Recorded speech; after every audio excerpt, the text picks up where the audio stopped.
본문의 말씀은요, 마지막 때에 어떻게 미혹들이 많이 있을 것이니까 주의해야 된다라고 예수님께서 말씀해 주시면서 우리가 영적으로 분별할 것들에 대해서 말씀해 주신 것을 기록해 놓은 것이 바로 이 본문의 말씀입니다. 과연 이 말씀을 통해서요, 하나님께서 이 시간도 우리에게 무엇을 깨닫게 하시고 또 무엇을 말씀하시는가, 나에게 주시는 하나님의 음성이 있는 은혜의 시간 되시기를 간절히 축원드립니다. 마태복음 24장 3절로 5절 말씀 보면요, 예수님께서 감람산 위에 앉으셨을 때 제자들이 조용히 와서 물어보는 거예요. 우리에게 말해 주소서, 언제 어느 때에 이런 일 말세가 임하겠느냐, 또 주의 임하심과 세상 언제는요, 세상 끝에는 무슨 징조가 있겠습니까? 어떤 징조가 있겠습니까? 라고 물어보는 거예요. 그랬더니 그러면 세상 끝에 무슨 징조가 있느냐고 물어봤으니까 답변이, 그래 세상 끝에는 이런 징조가 있다 말하는데, 가장 첫 번째 가장 중요하게 말씀하신 게 4절 보니까요,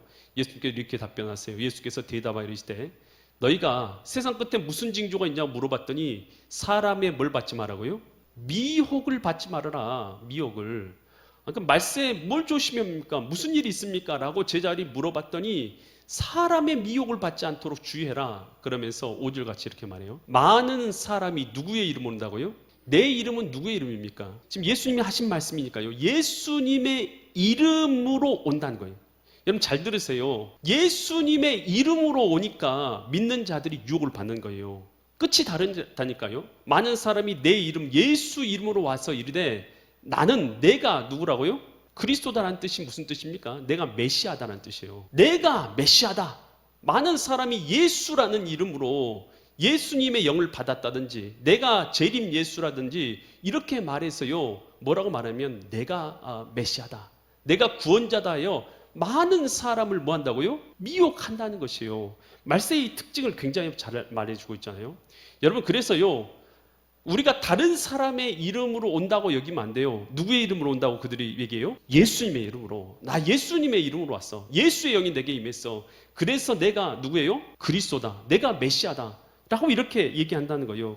마태복음 24장 23절과 24절에서 또 이렇게 말하잖아요. 그때 사람이 너에게 말하되 보라, 그리스도 메시아께서 여기 있다 혹은 저기 있다 하여도 뭐 하지 말라고요? 믿지를 말라는 거예요. 예수님은 그런 식으로 오시지 않으니까 믿지 말라는 거예요. 24절, 거짓 그리스도들, 거짓 진짜가 아닌 거짓 그리스도들, 거짓 메시아들과 거짓 선지자들이 일어나서 큰 표적과 기사를 보여서 할 수만 있다면 택하신 자들도 뭐 할 거예요? 미혹한다. 여러분 우리가요, 성경 말씀을 통해서 진리를 바르게 분별해야 될 줄 믿습니다. 할 수만 있으면 택하신 자들도 미혹하게 한다라는 것이에요. 여러분 그래서요, 우리가요 미혹되지 않도록 주의해야 된다라는 것이에요. 이 베드로후서 2장 1절에서요 거짓 선지자들의 특징을 이렇게 분별할 것을 말해주고 있는데요. 그러나 백성 가운데 또한 거짓 선지자들이 일어났으니 이와 같이 너희 중에도 거짓 선생들이 있으리라. 거짓 선생들은 멸망할 이단을 가만히 끌어들여서 자기들을 뭐한 주요? 여기 사신주라는 뜻이 무슨 뜻이에요? 사신주라는 뜻은 아고라조라는 이 헬라어예요. 아고라조라는 것은요, 값을 주고 지불하고 샀다는 거예요. 우리의 죄값을 십자가상에서 지불하신 분이 누구예요? 여러분 예수님 말고 다른 분이 지불해 주신 적 있어요? 없어요. 예수님, 우리의 죄값을, 나의 죄값을 십자가상에서 대속하여 주신 예수 그리스도를 뭐하고요? 부인하고 임박한 멸망을 스스로 취하는 자들이다라는 것이에요. 여러분 대속을, 십자가 없이 구원이 있느냐? 없어요. 예수님의 십자가는요 바로 나와 우리의 죄를 대속해 주시는 십자가인 거예요. 여러분 이것을 깨달아진 분들이 사실은 구원받고 은혜를 누린 자들이죠. 왜냐하면 여러분 이것을 사실로만 받아서는요 우리가 이해가 안 돼요. 이것은요 뭐냐 하면 나의 죄를 대속해 주신 은혜로 받아져야 되는 것이죠. 그래서 여러분 내가 죄인인 것을 우리 아시죠? 우리 모든 다 죄인이죠. 모든 사람이 죄를 범하였으며 하나님의 영광에 이르지 못한다. 모든 사람이 죄인 아니겠어요? 우리는 가만히 있으면 지옥에 갈 사람이에요. 그런데 하나님께서 우리 죄를 구원해 주기 위해서 독생자 예수님을 보내주셨고 우리의 모든 죄를 십자가상에서 대신 짊어져 주신 거예요. 그래서 십자가 없는 구원은 없는 것이에요. 이것이 죄 사함의 길이기 때문인 것이죠. 그래서 우리를 사신 줄을 부인하고 다른 것을 의지한다는 것이, 이것이 바로 이단인 것이죠. 성경에서 로마서 10장 9절과 10절에서 우리가 구원받는 방법을 정확하게 말해주고 있어요. 로마서 10장 9절로 10절 보면, 내가 만일 내 입으로 예수님을 누구로 신하라고요? 여러분, 이게 구원 방법이에요. 성경에서 말하는 우리의 구원이에요. 주인으로라는 것은 예수님을 믿는다 우리가 말하잖아요. 믿는다라는 것의 가장 큰 확실한 증거는요, 예수님을 내 마음의 주인 삼고 살아가는 삶인 거예요. 그래서 예수 이렇게 말해요. 내가 만일 내 입으로 예수님이 나의 누구라고요? 주인이십니다. 이렇게 시인하는 거예요. 이것을요, 시인하고 또 하나님께서 그를 죽은 자 가운데서 다시 뭐 하셨어요? 살리신 것을, 이것을 우리가 두 글자로 뭐라고 말합니까? 부활한 것을 뭐 하면요? 믿으면. 부활한 걸 믿는다는 것은요, 예수님이 하나님이시란 증거죠. 예수님이 하신 모든 말씀이 부활을 통해서 진리라는 것이 증명이 되는 것이고, 예수님이 부활을 통해서 자신이 하나님인 것을 증명해 주신 것이죠. 그래서 부활하신 것을 믿으면 뭘 받아요? 구원을 받으리라. 여러분, 구원받는 방법 여기 나왔어요. 다르게 여러분 성경에서 구원받는 방법 찾으려고 하지 마시고 분명히 나왔잖아요. 내가 만일 내 입으로 예수를 주로 신하고 하나님께서 그를 죽은 자 가운데서 다시 살리신 것을 내 마음에 믿으면 구원을 받으리라. 사람이 마음으로 믿어 의에 이르고 입으로 신하여 구원에 이르느니라.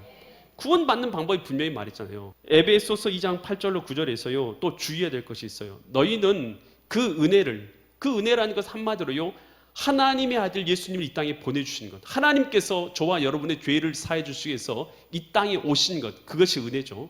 그 은혜를 인하여, 그 은혜를 믿음으로, 예수님이 내게 오신 것을 믿음으로 말미암아 뭘 받아요? 구원을 받았으니. 앞으로 받는다는 거요, 이미 받았다는 거요? 이미 받았다는 뜻이에요. 이미 받았으니 이것은 너희에게서 난 것이 아니요, 하나님의 뭐예요? 선물이에요. 선물. 누구에게 주는 선물이냐면 믿음으로 하나님의 자녀가 되는 자들에게 선물로 주시는 거예요. 여러분이 하나님의 자녀입니까? 자녀면 선물 받은 거예요.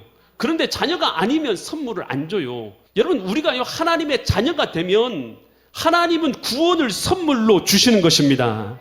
뭘 해갖고 받는 게 아니라니까요. 그래서 에베소서 2장 9절에서 이렇게 말하잖아요. 행위에서 난 것이, 그러니까 자녀가 뭐 좀 잘했다고 그렇게 하는 게 아니라 행위에서 난 것이 아니 이는 누구든지 뭐 하지 못해요? 자랑하지 못하게 해요. 그래서 기독교의 구원 방식은요, 분명해요. 누구를 믿어야 돼요?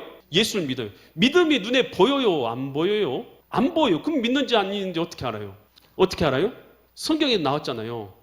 삶이 곧 믿음의 증거라고. 예수님 믿는 사람은요, 여러분 이 시간에 다른 것 하고 있겠어요? 예수님 진짜 믿는데 죽어도 주님 앞에 나와서 예배드리다 죽는 거예요. 진짜 믿으니까 그렇게 사는 거 아닙니까? 여러분, 믿음은요 삶으로 증명되는 거예요. 사드락 메삭 아벳느고가요, 극렬히 타는 풀무불 가운데 앞에다 두고도요, 뭐예요? 죽어도 그냥 나는 들어가겠다 그랬잖아요. 왜냐하면 그것이 믿음의 증거야겠어요. 사드락 메삭 아벳느고가 믿음이 있어요, 없어요? 믿음 안 보인다면서요. 어떻게 아세요? 믿음 있는지. 그들의 삶을 보세요. 삶이 예수 그리스도를 위해서 부인하지 않고 그 이름을 위해서 목숨을 거는 삶이잖아요.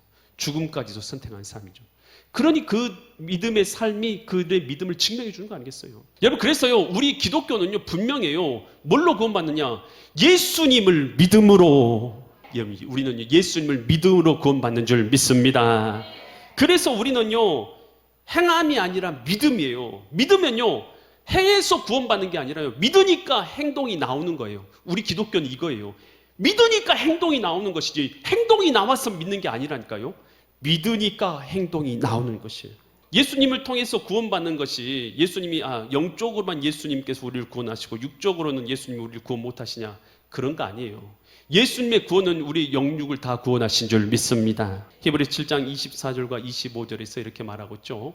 예수는 어떻게 계셔요? 예수님 십자가 달리셨으니까 실패자다라고 말하는 게 옳아요, 글러요? 그건 틀린 말이에요. 그것은 자기가 성공자라고 해서 자기를 끄집어내려는 이단들이 하는 내용들이에요.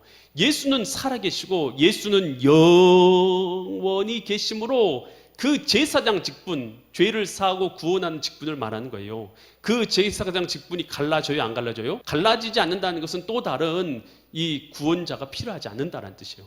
제사장 직분도 갈라지지 아니하느니라. 25절. 그러므로 결론이죠. 자기는 누구입니까? 예수님을 힘입어 하나님께 나아가는 자들을 어떻게 구원할 수 있어요? 영혼만 구원하고 우리 육체는 구원 못해요? 온전히. 또 다른 구원 방법이 있어야 돼요? 그런 거 없어요. 온전히 구원하실 수 있으니. 그 이유는 뭐냐? 이는 그가, 예수님이 지금 돌아가셨어요? 항상 살아계셔서 그들을 위하여 간구하심이라. 여러분, 예수님은 살아계신다는 거예요. 부활하셔서 살아계신다는 것입니다. 그래서 다른 구원 방법이 필요해야 안 필요해요? 필요하지 않다는 거예요. 여러분, 이단들이 굉장히 많잖아요. 여러분, 제가 그들 구원론을요 다 연구했잖아요. 그래서 이제 핵심만 알려드릴게요. 통일교는 어떻게 구원받아요? 문선명과 한학자를 통해서요 새로운 결혼을 해야 돼요. 그들은 원래 이제 피가 더러워졌기 때문에 그들은 새로운 결혼, 문선명과 한학자에 의해서 선택해준 사람들끼리 만나가지고 축복받는 결혼을 해야지만 피가 다시 정결되고 구원을 받을 수 있다는 게 이 통일교의 구원론이에요. 신천지는 어떻게 구원받아요? 이만희를 따라서요 14만 4천 명의 구성원이 돼야 돼요. 여러분, 성경에서 그거 말해요 안 해요? 예. 14만 4천을 말한 게 아니라 하나님의 자녀가 되는 줄 믿습니다. 구원론이 달라요. 아예. JMS 정명석은요 자신과 영적으로 결혼을 해야 된다는 거예요. 그러니까 자기를 주인으로 받아들이고, 그러니까 통일교하고 약간 교리가 비슷해요. 하나님의 교회 안산홍 장길자, 여기 구원이 뭡니까? 안산홍 장길자를요 어머니 하나님, 장길자는 어머니 하나님으로 믿고 유월절을 지켜야 돼요. 유월절을 지켜야지만 구원받는, 유월절을 지켜야지 구원받는다는 것을 안산홍 씨가 그것을 발견해냈기 때문에, 성경에서 발견해냈기 때문에 그가 메시아고 구원자고, 그래서 자기를 어머니 하나님, 장길자를 어머니 하나님 믿고 유월절을 지켜야 구원받는다는 거예요. 여러분, 제7일 안식교는 어떻게 구원받아요? 안식일을 지켜야지만 구원받는다. 안식일은 토요일이니까 토요일에 꼭 예배를 드려야지만 구원받는다. 여러분, 구원론이요 전부 다 달라요.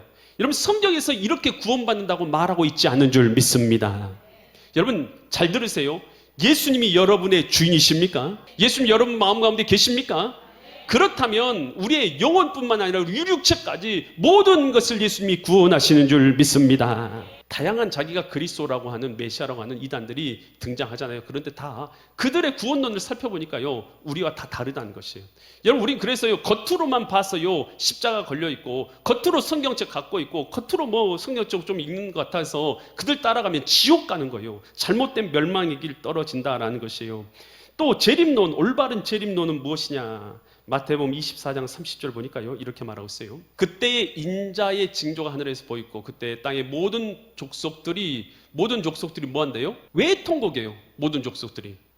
예수님을 안 믿고, 하나님 안 믿고 제 마음대로 살아가고 제 뜻대로 살아가고 부인하며 살아가며 조롱하며 살았었는데 예수님께서 진짜로 재림하시는 거예요. 그때 보게 되니까 너무나 두렵잖아요. 너무나 놀랍잖아요. 그래서 모든 족속이, 세상에 있는 모든 족속이 다 통곡하는 거예요. 예수님의 재림을 보면서. 여러분, 이것을요 신천지나 이런 데서는요 막 비유적으로 해석해가지고 다르게 막 말을 바꾸려고 하는데요. 그래서 인자가 뭘 타고 오셔요? 하늘로부터 내려오신다라는 것을 성경에서는 분명히 말하고 있어요. 인자가 구름을 타고 능력과 큰 영광으로 오는 것을 보리라. 여러분, 예수님의 재림을요 성경에서는 분명히 말하고 있어요. 이 사도행전 1장 9절로 11절에서 예수님의 재림에 대해서 이렇게 말하고 있어요. 이 말씀을 마치시고 그들이 보는 데서 예수님께서 어떻게 하셨어요? 올려져 가신 것. 여러분, 예수님께서 부활하셨잖아요. 예수님께서 부활하신 것이 영으로만 부활했습니까? 육체를 가지고 부활하셨습니까? 누가복음에 기록되어 있잖아요. 예수님께서 떡이랑 같이 먹으신 거.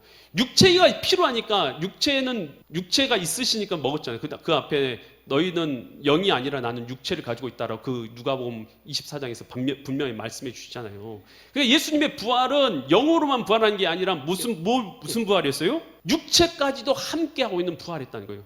그리고 나서 예수님이 승천에 올라가실 때 이 말씀 마치고 그들이 보는 데서 올라가져 가시는데, 이 올라져 가시는 것이 영으로 올라가져 가시는 거예요? 아니면 육체까지 함께 그 부활의 몸이 올라가시는 거예요? 육체까지도 가지고 부활의 몸을 가지고 올라가시니 구름이 그를 가리어서 보이지 않게 하더라. 10절. 올라가실 때 제자들이 자세히 하늘을 쳐다보고 있는데 흰옷 입은 천사 두 사람이 그들 곁에 서서 말하는데 뭐라고 말해요? 11절. 이르되 갈릴리 사람들아 어찌하여 서서 하늘을 쳐다보느냐? 너희 가운데서 하늘로 이 육체를 가지고 올라가신 이 예수는 하늘로 가심을 본 그대로 뭐예요? 오시리라. 여러분 이 말씀 잘 보시죠. 여러분 예수님이 다시 재림하실 때에 본인의 육체를 가지고 재림하셔요? 아니면 영으로만 나가지고 누구에게 쏙 들어가요? 그대로 예수님께서 부활에 올라가실 때 육체를 가지고 부활하셔서 올라가시는 것처럼 그대로 오시는 거예요. 그래서 영으로만 와가지고 내 속에 쏙 들어와가지고 내가 재림 예수다. 이게 말이 맞는 말이에요? 틀린 말이에요?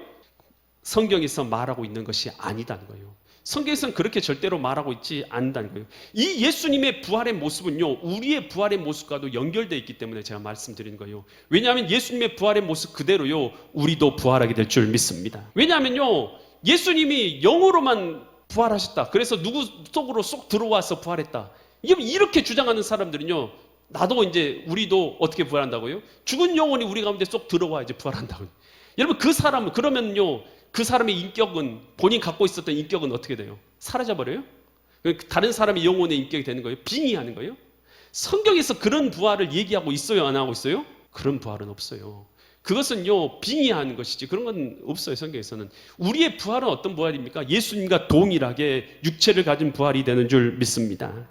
그랬을 때 어떤 역사가 있냐? 데살로니가서 4장 16절과 17절에서 이렇게 말하죠.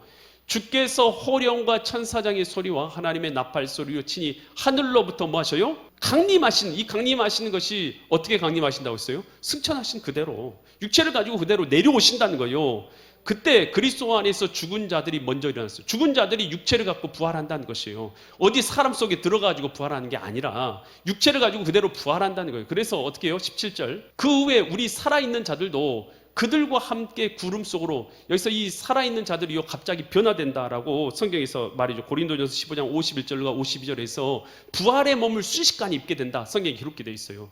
순식간에 변화되어서 공중으로 끌어올려져서 공중에서 주와 함께 영접하게 하시니, 환영에서 주님을 맞이하게 하시리니 그리하여 우리가 항상 주와 함께 있으리라. 여러분 예수님의 제 이름은요, 모든 사람이 볼 수 있는 가운데에서 하늘로부터 재림해서 믿지 않는 자들은 통곡하는 역사가 일어날 것이고, 믿는 자들은 호련히 변화되어져서 부활의 몸을 입고 주님을 만나서 영접하게 돼서 주님과 영원히 살아가게 되는 것이 재림의 역사인 줄 믿습니다. 예수님 재림하셨어요? 여러분 재림하셨다고 믿는 사람도 있어요. 잘못된 거예요. 여러분 예수님 재림은 그런 재림이 아닙니다. 예수님의 재림은요, 모든 사람이 믿을 수 있는, 여러분 그 하나님께서 이 땅에 오시게 되는 줄 믿습니다. 마태복음 25장 31절과 32절에서 이렇게 말씀했죠. 인자가 자기 영광, 예수님이 자기 영광으로 모든 천사와 함께 올 때, 재림하실 때에 자기 영광의 보좌에 앉게 되신데 32절, 모든 민족을 그 앞에 모으고 구분하신다는 거예요. 그래서 목자가 양과 염소를 구분하는 것처럼 구분해서 뭐 하셔요? 46절. 그들은 어떻게 해요? 잘못된 자들, 악한 자들, 믿지 않는 자들은 영벌에 처하고 의인들은 어떻게 들어가요? 영생에 들어간다. 여러분, 그래서 예수님의 재림은요, 심판이에요. 보좌에서 심판을 행하시는 거예요. 그래서 믿는 사람들은 천국에 들어가는 것이고 믿지 않는 사람은 지옥 형벌에 넣는 것이 재림인 것이에요. 그런데 예수님의 재림이 지금 있어요? 없어요? 아직 이루어지지 않았죠. 재림했으면 이미 심판이 이루어져야 되는 것이죠. 이러쿵저러쿵 여러분 말을 꼬고 만들고 비집고 해서, 여러분 그래서요 자기 교리를 맞게 만들려고 가진 방법과 수단을 다 써요. 하지만 성경에서 분명히 말한 대로 믿어야 될 줄 믿습니다. 그래서 예수님의 재림은 요한계시록 20장 11절로 13절에서 이런 심판이 있는 것을 말했죠. 내가 크고 흰 보좌, 하나님의 보좌 위에 앉으신 이를 보니까 땅과 하늘이 그 앞에서 피하여 온데간데 없더라. 다 하늘과 땅이 다 사라져버리고, 12절. 또 내가 보니 죽은 자들이 큰 자나 작은 자나 다 죽은 자들, 다 죄인이랄지라도 의인이랄지라도 하나님께서 다 부활시켜요. 뭘 위해서요? 심판을 위해서. 죽은 자들이 다 그 보좌 앞에 서 있는데 책들이 펴 있고 그 책이 펴졌으니 곧 생명책이라. 죽은 자들이 자기 행위를 따라 책들에 기록된 대로 뭘 받아요? 심판을 받아요. 그래서 13절. 바다가 그 가운데서 죽은 자들을 내주고 또 사망과 음부도 그 죽은 자들을 내주매 각 사람이 자기의 뭐대로요? 행위대로 심판을 받고, 심판을 받아서 의인은 천국에, 악인은 영벌에 처하게 되는 심판이 곧 예수님의 재림이라는 거예요. 예수님의 재림, 여러분이나 저 모르게 예수님이 재림하실 수가 있습니까? 없습니까? 모든 민족이요, 믿지 않는 자들이 다 통곡한다 했잖아요. 안 믿고 주님 없이 믿음 없이 살았던 자들이 다 통곡하게 되는 것이에요. 예수님의 재림은요, 죽은 자의 부활이 있어요. 여러분, 죽은 자의 부활이요, 어떤 영혼이 여러분 누구 속에 속 들어가지고 부활하는 거예요? 그런 빙의 같은 거 성경에서 말하고 있지 않다는 것이죠. 죽은 자의 부활은요, 내 인격을 가지고 내 생각을 가지고 내가 부활하는 것을 성경에 말하고 있는 것이고, 예수님의 부활의 모습이 바로 우리의 부활의 모습과 똑같은 것은 우리 예수님께서 부활의 첫 열매가 되셨기 때문이다라고 성경에서는 우리에게 분명히 말해주고 있는 줄 믿습니다. 심판은 있어야 재림인 거죠. 그런 거 없는데 재림하셨다, 어디 있다, 이런 것은 다 거짓이라는 거예요. 그럼 마지막 때 우리가 그래서 유혹과 미혹을 받지 않도록 해야 된다라는 것을 성경에 말해주고 있고요. 마태복음 24장 32절과 34절에서 이렇게 말해요. 무화과의 비유를 배우며 그 가지가 연하여지고 잎사귀를 내면 뭐 가까이 와요? 무화과의 가지가 엷어지면 여름이 가까운 줄을 안다는 것이죠. 처지와 환경을 보면 예수님의 재림이 가까운다는 안다는 것이죠. 이 말이죠. 그러면서 33절, 이와 같이 너희도 이 모든 일을 보거든 미혹의 역사가 일어나고 모든 이런 잘못된 전쟁의 역사나 전염병의 역사나 이런 것들이 있는 걸 보거든 인자가, 예수님께서 가까이 곧 문 앞에 이른 줄을 알아라. 예수님이 오실 거 얼마 안 남은 줄을 알아라. 그러면서 뭐라고 말해요? 36절로 39절에서 그러나 예수님이 오실지 얼마 안 남은 걸 알지만 그러나 그 날과 그때는 아무도 모른다 했어요. 아무도 몰라요. 하늘의 천사도 아들도 모르고 오직 아버지만 아시느니라. 여러분, 아들도 모른다라고 얘기한 이유는요, 여러분, 예수님보다 더 큰 사람이 있어요, 없어요? 없어요. 그래서 나는 굉장히 신령해가지고 나는 모든 하나님의 환상을 다 봐가지고 나는 예수님이 언제 오실지, 재림이 언제 일어날지 안다라고 말하는 사람, 이거 맞아요, 틀려요? 틀려요. 여러분, 예수님께서 그렇게 말씀하지 않으시고 아들도 모른다고 분명히 말씀하시는 것은요, 진짜 몰라서 말씀하신 게 아니라 아무도 그렇게 역사하지 않으니까 믿지 말아라는 것이죠. 유혹받지 말아라 라는 뜻인 것이에요. 그때 어떤 역사가 있느냐, 37절로 39절 보면 노아의 때와 같이 인자의 임함도 그러하리라. 노아 때 갑자기 홍수가 난 것처럼 예수님의 재림 때도 갑자기 그렇게 임하게 돼서 피하지 못하는 자들이 많이 있을 거라는 것이죠. 38절, 홍수 전에 노아가 방주에 들어가던 날까지 사람들이 다 뭐 있어요? 먹고 마시고 장가들고 시집가고. 여러분, 먹는 건 나도 해요. 그리고 마시는 것도 저도 하고요. 그리고 시집도 가고 장가들도 다 가고 있죠. 그런데 뭐 없이 하고 있었어요? 하나님 없는 삶을 살아갔다는 거예요.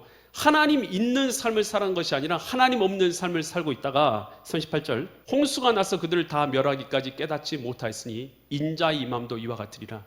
홍수가 나서 갑자기 다 멸한 것처럼 예수님 오실 때도 하나님 없이 먹고 마시고 시집가고 장가가고 사고 팔고 집을 짓고 살아가긴 하는데 하나님 없이 살아가다가 멸망받았다는 것이에요.